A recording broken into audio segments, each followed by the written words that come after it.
Hey everyone, welcome back to my channel. My name is Emily, and today we're going over how to create a highlight table within Tableau. So for the highlight table, we're going to need one dimension and one measure. So let's go ahead and grab a dimension and a measure here. Let's go ahead and say subcategory as our dimension, and then let's do profit as our measure here. Then we're going to go over here to the show me pane and then select the highlight table, and then it should show us that.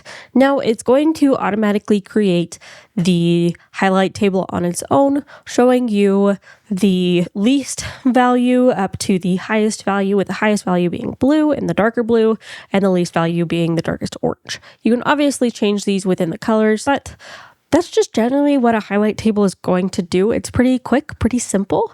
It's going to make things stand out based upon the numbers that it is showing.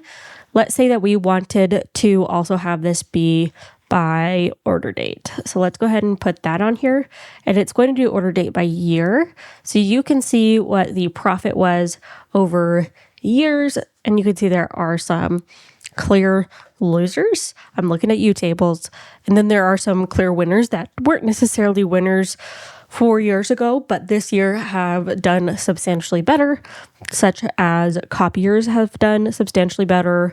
Accessories are becoming better profit margins there, but that's going to be a highlight table. It's just going to highlight things within your data that are either good or bad. But I hope that you found this video helpful. If you did, be sure to give it a like, subscribe.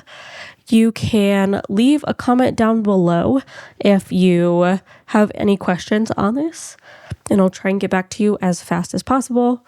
You can connect with me on LinkedIn at EmilyCallMBA. Thanks so much. I'll catch you guys in the next one.